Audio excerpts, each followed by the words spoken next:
Gantz, Volume 1. It's been a long time coming since I wanted to start this manga, you know. Ever since I saw the anime, I fucking marathon both seasons. I've been looking forward to this manga because I've heard it's even more ridiculous. And my hopes were not shattered.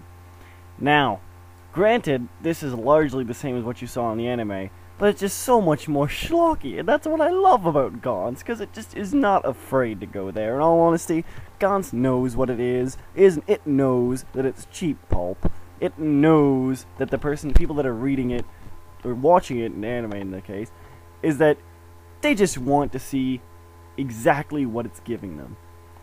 When we read Gantz, we want to see ridiculous amounts of gore, unnecessary nudity, and cussing abound, and crazy shit aliens, and that is what we get. It is like, as I mentioned in my top 10 review, it is like the best horror sci-fi pulp ever created.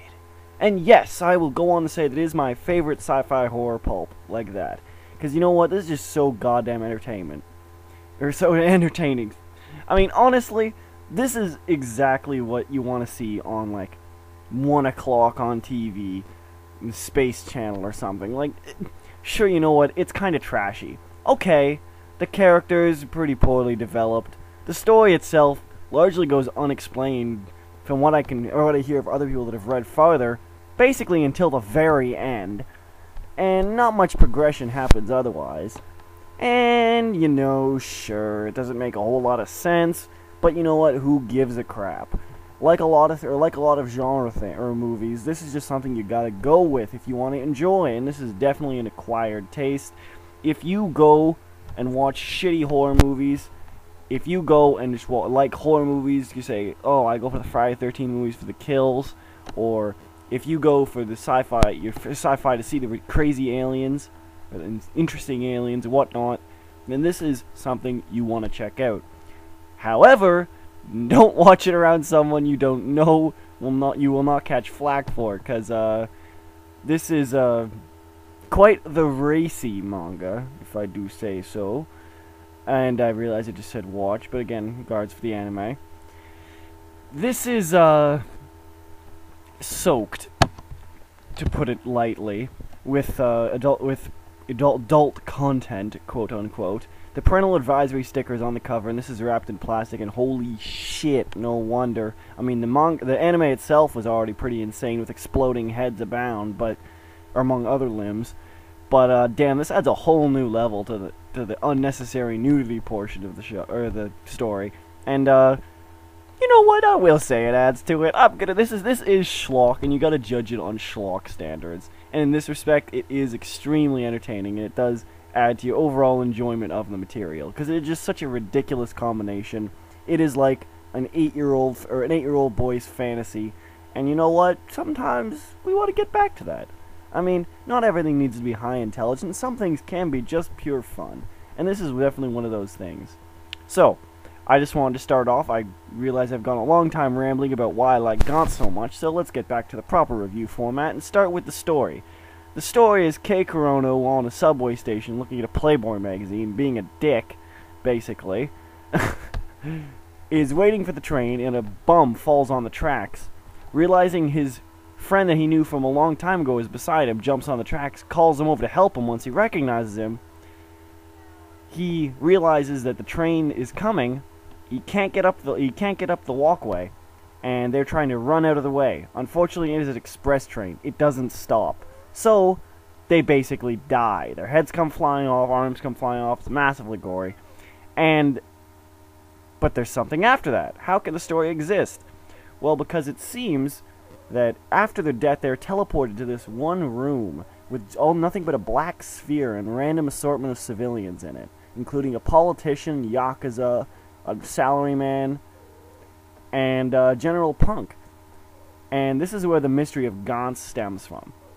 In short, I don't want to spoil too much for those that haven't read it, but it comes down to a lot of crazy aliens, a lot of gunplay, and, like I said before, a lot of pulp. Now, the story itself, outside of being poorly developed, is an amusingly entertaining setup. Gantz itself is a really funny character to watch, even though it's just a sphere. And a lot of the story stems from just Kei Kurono's inner thoughts, which are very much what you'd like, or what you would think a misanthropic teenager's thoughts to be. And it's really amusing to read, if not really silly at times. But that's what Gantz is all about, just silly enjoyment. As for the characters themselves, Kei Kurono, the main character, like I said, is a misanthrope, but you know what? It's kind of fun to have a dick for a main character for once, and I mean like a serious dick. I don't mean like he's got a heart of gold. No, he's a son of a bitch down deep, and he does not change to be a son of a bitch. He just gets worse as time goes on. If it's anything like the anime, at least. Kato, his best friend, who was mentioning from the subway station, is definitely the do-gooder character, who has a compulsion to do good, but definitely has a dark streak to him. As well, there is another girl that forms into the room, completely naked, is also named Kei, and her purpose in the story is quite obvious. From the very first panel she shows up in, she is just there for what would be the eye candy. But there's nothing necessarily problem with that, because this is pulp standards. She doesn't need to play a massive role in the damsel in distress. Now, I do want to note that I do realize I'm sounding extremely lowbrow here, per se, and maybe a little even sexist, but this is kind of... okay, this is a very sexist manga. It is not concerned with something, like racial sensitivity or anything, any modesty, or has any modesty at all. But you know what? This is really entertaining regardless. I will say it's definitely a male kind of thing. Regardless, you don't need to get off on the nakedness or whatnot. That'd be, yeah, whatever. But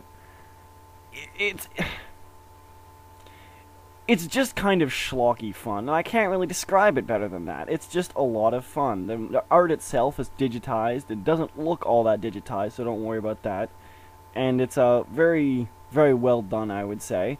Characters are equally well portrayed, and the gore, a key part of this kind of series, is very well drawn.